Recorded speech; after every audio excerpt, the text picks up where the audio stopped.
वो लोग मुसलमान नहीं हैं। अगर वाकई मुसलमान हैं तो मैं वाकई करबला या ताज़ियेदारी को ए हराम कहने वालों, इसके तो हम बहुत दलाइल दे सकते हैं, बहुत सी बातें कर सकते हैं, लेकिन आज मैं इस मौजू को वहीं छोड़ता हूं और आज आपको एक दूसरा मौजू दे के जा रहा हूं। आप उस इंसान से ये कहिए जो दीन का मुबल्लिग बनकर आपके सामने आ रहा है, जो शरीयत का पहलू लेकर आपके सामने आ रहा है, जो अपने आप को आलिम कहला रहा है, अगर वो आलिम है और वाकई जहालत उससे दूर है और वो हमारी जहालत भी दूर करना चाहता है, तो हसन मियाँ वारसी चंद सवाल करते हैं। हराम और हलाल की बात करने वालों, हमें ये बताओ कि जिसको वाज़े तौर पर हराम कहा जाता है, वाज़े तौर पर, वो शराब है। वो क्या है? इसमें किसी मुसलमान को एतराज नहीं है कि शराब अगर एक कतरा पियो तब और एक ड्राम पियो तब हराम है, हराम ही रहेगी। अगर खुदा ना खास्ते कोई जाने अनजाने में कोई मुसलमान शराब पी रहा है तो ये जानता है कि गुनाह कर रहा है, गुनाह अजीम कर रहा है, इस्लाम की खिलाफ वर्जी कर रहा है और वो गुनाहगार है, इसमें दो राय नहीं।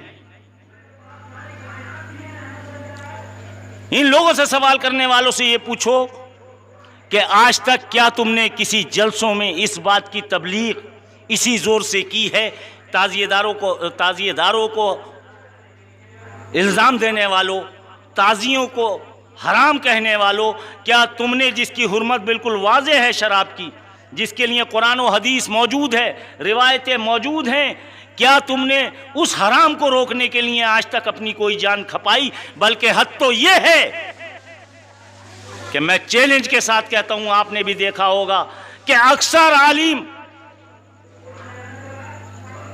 लोग Pepsi, Thums Up, Coca Cola पी रहे हैं जिसके अंदर शराब है और वो जानते हैं कि इसमें शराब है। कभी कौम को ये नहीं बताया कि ये यहूदी फैक्ट्रियां हैं, इसे पीना छोड़ दो, इसके अंदर शराब के चंद कतरे मौजूद हैं। ये कोई नहीं बताएगा, क्योंकि वजह यह है कि खुद पी रहे हैं, खुद नशा कर रहे हैं, तो इसको हराम कहेंगे तो पकड़े जाएंगे। ए हराम कहने वालों, ए हरामियों, पहले ये बताओ कि तुम कितना खुलावा हराम कर रहे हो, और खुद तो कर ही रहे हो, कौम को भी ये नहीं बताते। ठीक है, शराब पीने वाला शराब पिएगा, पेप्सी पीने वाला पेप्सी पिएगा, कोका कोला, हम उससे बहस नहीं कर रहे, लेकिन तुम्हें तो बताना चाहिए और खुद तो कम से कम छोड़ देनी चाहिए। बताइए किस इमाम, किस आलिम को आजकल के आप नहीं देख रहे हैं? और तकरीबन मालूम भी सबको है, ये नहीं बिल्कुल ख़त्म, बिल्कुल ऐसे नहीं। बात सुनिए, एक जुमला मैंने कहा, जहन में आया, क्या किया इन्होंने कि हमें एक जायज़ काम से हराम कहकर कि जिससे हक सामने ना आए, इन्होंने हमसे असल मुद्दे जो हम इनके सामने उठाए उन्हें इन्होंने बंद कर दिया, जैसे हुकूमत करती है। लिहाजा तुमसे अगर कोई ये कहे, पहले ये बताओ मौलाना कि ये हराम कब छुड़वाए हो और कब छुड़वा रहे हो? कौम तबाह हो रही है इससे, और यहूदी फैक्ट्रियां हैं, ये ईसाई फैक्ट्रियां हैं जो इस्लाम की मुखालिफ हैं। तुम यहूदी एजेंट हो, जितने आतंकवादी हैं सब यहूदी एजेंट हैं। जितना थम्स अप, कोका कोला पीने वाले हैं, कुछ अनजाने में पी रहे हैं, वो छोड़ दें, और जो जानबूझकर पी रहे हैं जान के, वो तौबा करके वापस आ जाए। दूसरी बात, इनसे ये पूछो कि मौलाना शरीयत की बात करने वाले आलिम साहब, ये बताइए कि फोटो खिंचवाना जायज है या नाजायज? फोटो खिंचवाना, कहीं पे अपना फोटो लगवाना जायज है नाजायज? बताइए, हराम है या हलाल? कहेंगे अब क्या करें, मजबूर है, तावीलें देंगे, पेप्सी के लिए भी और इसके लिए भी। नहीं, ये मजबूरी है, गवर्नमेंट ही ये कह रही है, हमें हज करने भी जाना है, इसलिए फ़ोटो तो अब मजबूरी हो गई खिंचवाने। यानी एक बिल्कुल नाजायज़ काम। समझ में आ रही है बात? नहीं आ रही है? फ़ोटो को आज बर्दाश्त कर लिया, कल तक टेलीविज़न इन आलिमों ने नाजायज कहा, अब आज अपने थूक को चाट लिया। हर आदमी टेलीविजन पे आ रहा, फेसबुक पे आ रहा। ना हम कल इतने शिद्दत पसंद थे, ना आज हम इतने शिद्दत पसंद हैं। ना हम कभी कौम पर कल ऐसा फतवा लगाते थे, ना आज लगाते हैं। एक जमाना था लाउड स्पीकर जायज नाजायज का झगड़ा चला। आज हर आलिम को देखोगे लाउड स्पीकर पर बैठा हुआ अपनी तकरीरें कर रहा है। आज जायज नाजायज का उसके मसला नहीं है। ताज़ियेदारी जो खुद अल्लाह और रसूल ने कायम की, जो खुद उम्मे सलमा ने की, शरीयत का इतना वादा हुक्म, वो नाजायज। अब वजह क्या है? आप लोगों को वरगलाया कहाँ जा रहा है? वरगलाया इसलिए जा रहा है कि अगर आप नजरे हुसैन में, सबीले हुसैन में, न्याज़े हुसैन में, ताज़ियेदारी हुसैन में, अलमदारी हुसैन में अगर पैसा खर्च करते हैं तो कहते हैं ये फिजूल खर्ची है। और खुद 5,000 की टोपी वो फिजूल खर्ची नहीं है। कौम नंगी घूम रही है, भूखी घूम रही है, वो फिजूल खर्ची नहीं है। और अगर इसी को 50 रुपए दे दो तो फौरन जन्नती।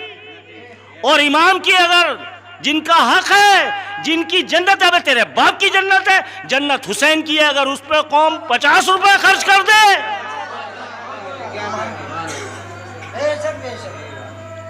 अबे तुझे अगर 50 रुपए तो फौरन जन्नती, तेरे बाप की जन्नत है। अबे जन्नत है हुसैन के बाप की। अगर ये कौम, बेटे ये बिल्कुल नहीं, बात सुनो बहुत गौर से, जन्नत क्या तेरे बाप की है? अबे जन्नत भी है तो हुसैन के बाप की, हुसैन की मां की, हुसैन की नाना की है।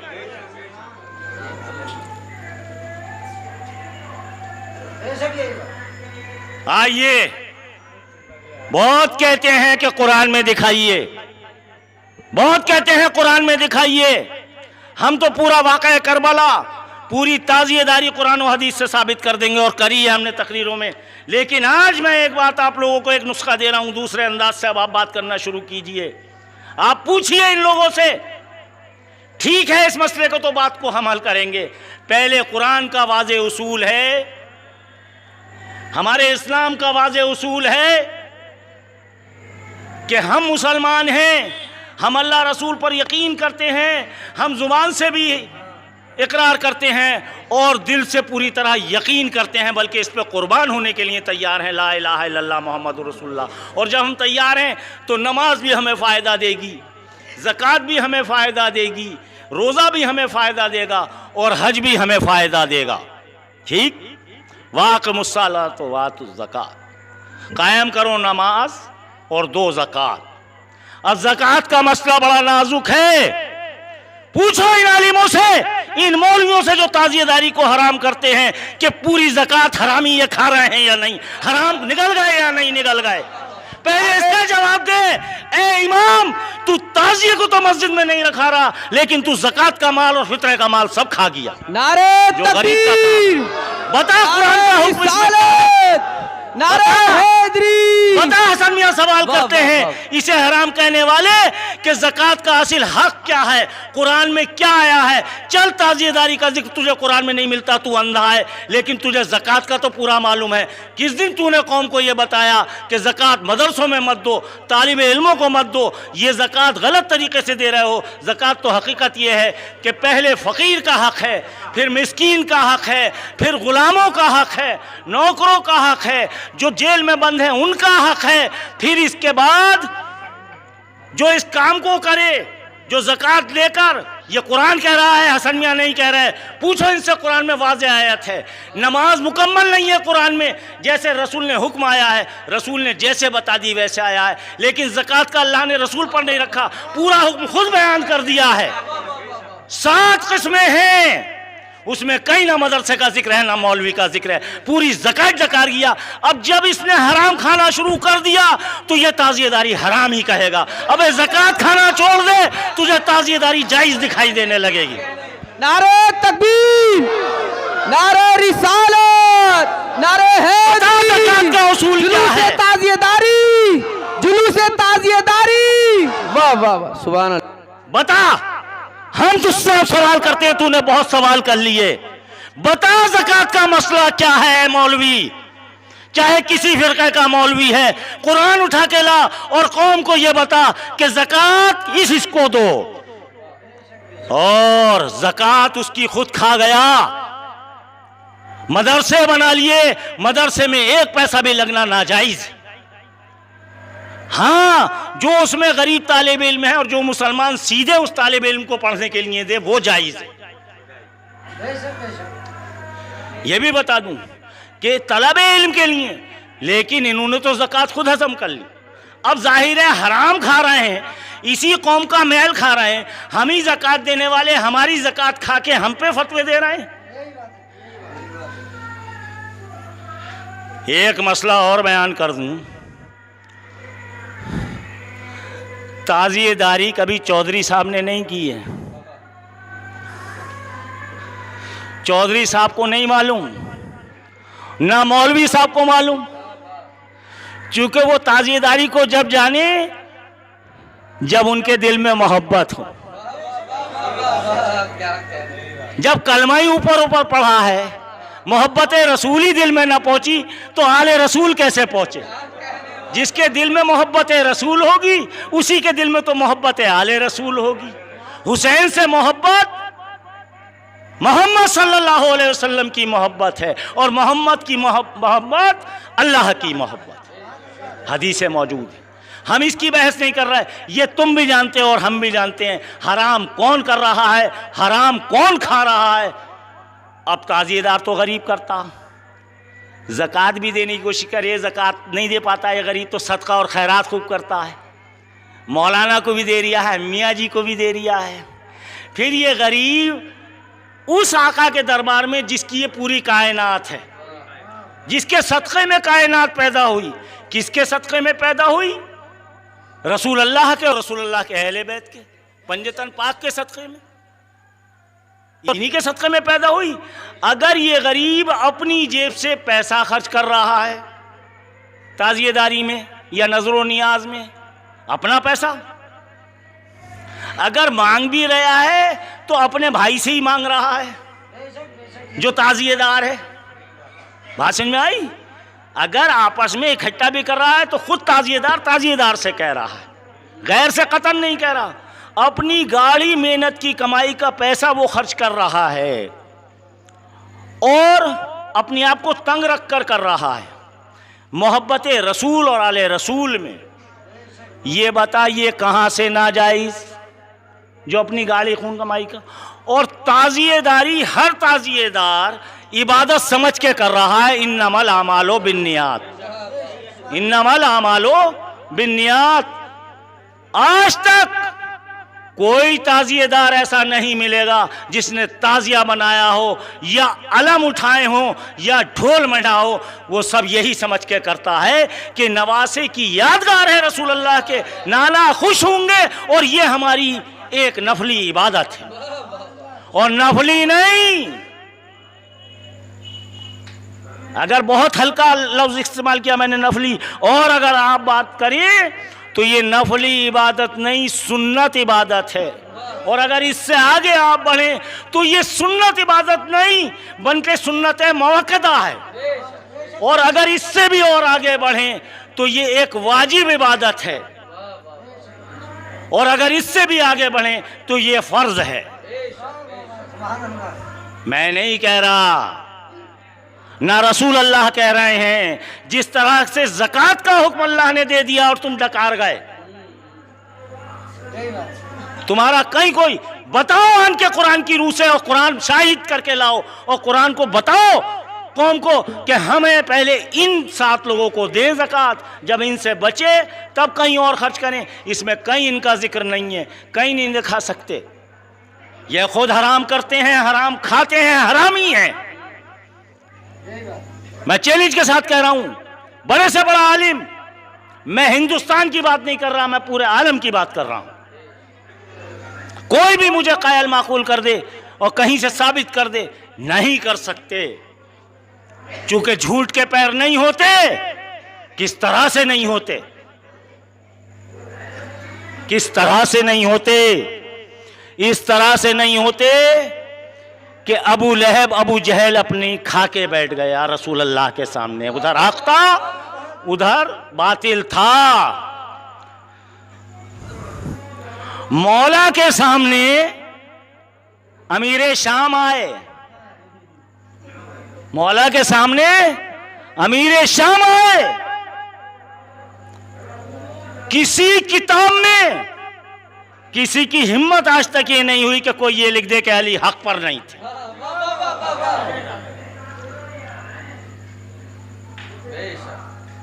चूरन की किताब उठा के चूरन मार का देख लो या बड़ी बड़ी किताबें उठा के देख लो हदीस कुरान की, मौला हक पर थे। हक हक है, बातिल बातिल। अब करबला में आ जाइए, एक तरफ यजीद है, एक तरफ हुसैन अलैहिस्सलाम। 90% नहीं 99.99% लोगों ने यजीद को पलीत कह दिया। इमाम हक पर हैं। आज हुसैन के मानने वाले ही हक पर कहलाएंगे और यजीद की पैरवी करने वाले या यजीद की नस्ल की पैरवी करने वाले बातिल परस्त ही कहलाएंगे।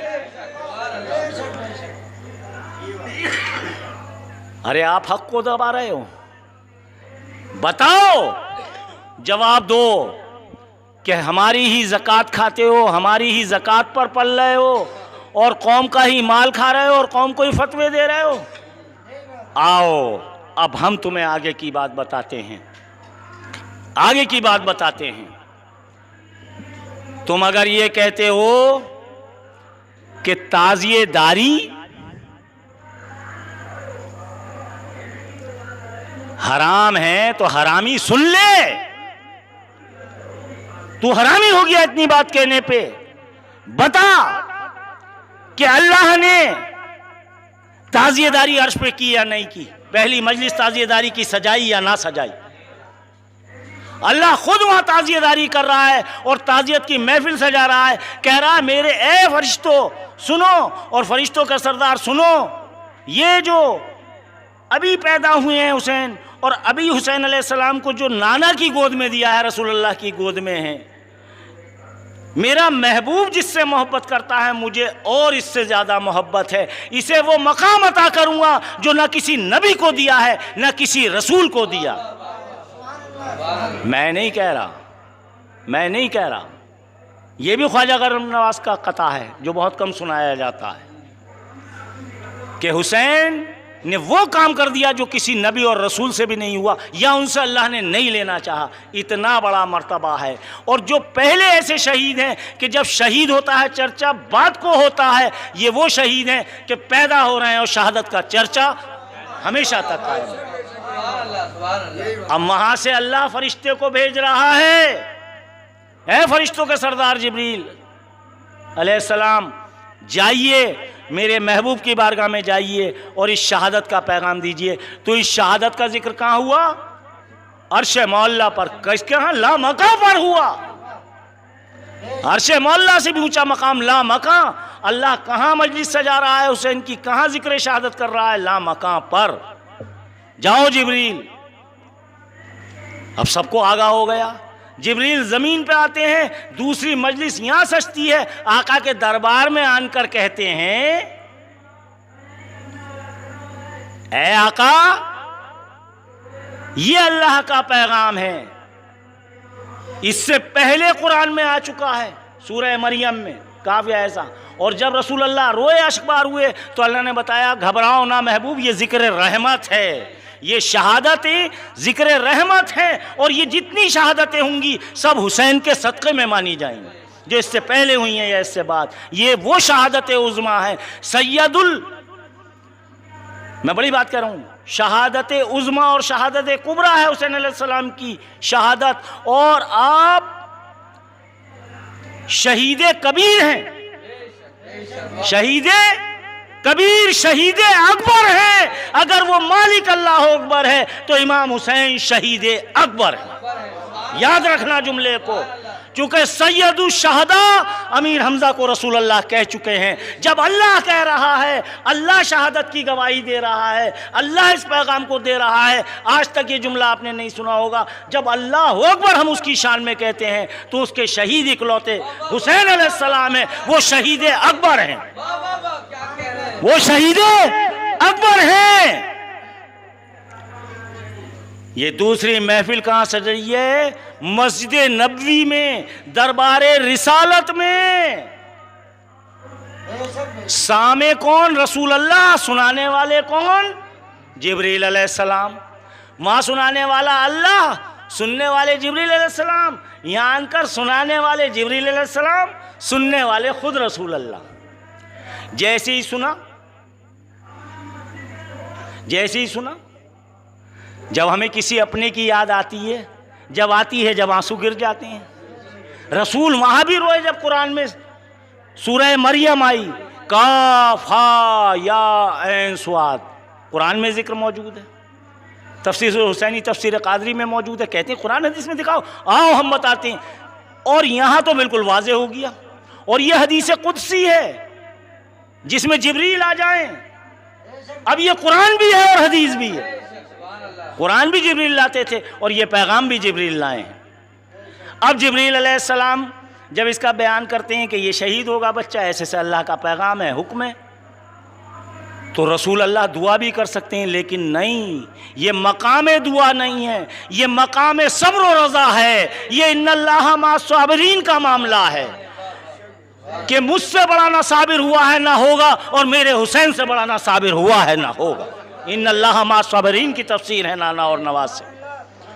इसके बाद क्या होता है? इसके बाद होता है ये कि वो ये अर्ज़ करते हैं, जब आंखों से आंसू निकले रसूलुल्लाह के पैगाम सुन के, तो अर्ज़ करते हैं जिब्रील अलैहिस्सलाम कि ऐ आका, मैं तो सिर्फ फरिश्तों का सरदार हूँ और ये तो कायनात आपके सदक़े में बनी है। आप तो हर चीज़ के सरदार हैं। जहाँ जहाँ उसकी रुबूबियत है, वहाँ वहाँ आपकी रहमतें हैं, वहाँ वहाँ आपकी रहमतें हैं। मैं तो एक खादिम हूँ। अगर आप हुक्म दें, अगर आप हुक्म करें,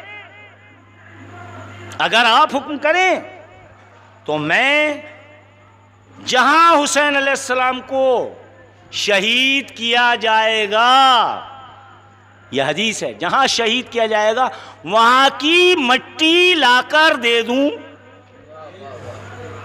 वहां की मट्टी आपकी बारगाह में पेश कर दूं। अब मुझे एक बात बताइए, जिब्रील अलैहिस्सलाम को यह कैसे मालूम? जिब्रील अलैहिस्सलाम को, देखिए हदीस आप सुनते हैं लेकिन समझिए, जिब्रील अलैहिस्सलाम को यह कैसे मालूम कि हुसैन कहाँ शहीद होंगे? अल्लाह तो सिर्फ ये पैगाम दे रहा है कि शहादत की खबर दे आओ, लेकिन ये वो मजलिस में ही तो सब कुछ बताया लामा कहाँ पे। तो अल्लाह पूरा वाकया वहाँ बता रहा है कि हुसैन के साथ साथ ये वाकया होगा। तुम तो सिर्फ इस वक्त हल्का सा इशारा दे दो मेरे महबूब को। जानता मेरा महबूब भी सब कुछ है, लेकिन दोबारा जिक्र करोगे ज़्यादा गम होगा। जानता वो तुमसे ज़्यादा है जिब्रील, लेकिन उसे सिर्फ वहाँ की मट्टी। तो जाहिर है वो जगह भी जिब्रील को किसने सिखाई? जिब्रील की अपनी क्या ताकत। अब जाहिर है ये अल्लाह का हुक्म। अब जाहिर है कहीं ताज़ियत का पैगाम लेके जाए, मैं ये कहूँगा भाई मैं फला जगह नहीं पहुँच रहा, ज़रा ताज़ियत करिए मेरी तरफ से। तो जो पैगंबर होगा, जो पैगाम ले जाने वाला होगा, उसकी ये ड्यूटी बनेगी कि हसन मियाँ ने भी ताज़ियत की है और मेरी तरफ से भी ताज़ियत कबूल करें। तो अब जिब्रील अलैहिस्सलाम ने अपनी ताज़ियत पेश भी की कि हुजूर हुक्म दें तो मैं वो खिदमत कर दूँ, वहाँ की मट्टी ला दूँ, मैं और तो कुछ नहीं कर सकता। आप राज़ी, वो राज़ी, राज़ी बा रज़ा, अल्लाह के और आपके दरमियान का मामला। मैं तो खादिम हूँ और दोनों का खादिम हूँ, लिहाजा मैं और कुछ नहीं कर सकता। एक ही खिदमत कर सकता हूँ कि वहाँ की मट्टी आपको ला के दे। चश्मो ज़दन में फरिश्ते की ताकत है, अल्लाह ने दी है। वो मट्टी चुटकी में या मुट्ठी में लाकर रसूल अल्लाह को पेश की। हम एक ही सवाल करते हैं, ये बताओ इसकी ज़रूरत क्या है? कौली काफ़ी है, अमल की क्या ज़रूरत है? फिर उस मट्टी से क्या तस्कीन मिल रही है रसूल अल्लाह को? उस मट्टी से क्या तस्कीन मिलेगी? हाँ, तस्कीन मिलती है, सुकून मिलता है। और वही सुकून है जब वो मट्टी आका के हाथ में आती है तो आका उसे चूमते भी हैं जैसे हुसैन को चूमा है हमेशा, उसे सूंघते भी हैं जैसे हुसैन को सूंघा है, उसे एक शीशी में भी मुंतकिल करते हैं। जिब्रील इतना काम करके चले जाते हैं। अब तीसरी मजलिस कौन सजा रहा है? ये तीसरी मजलिस और तीसरा दाव खुदाई दाव। तीसरी मजलिस खुद रसूलुल्लाह सजा रहे हैं, ऐसे नहीं सजा रहे। पंजतन क्या है, खुदा क्या है, ये दुनिया क्या है। पंजतन क्या है, खुदा क्या है, ये दुनिया क्या है। ये मुसलमान समझ जाए तो झगड़ा क्या है। पंजतन क्या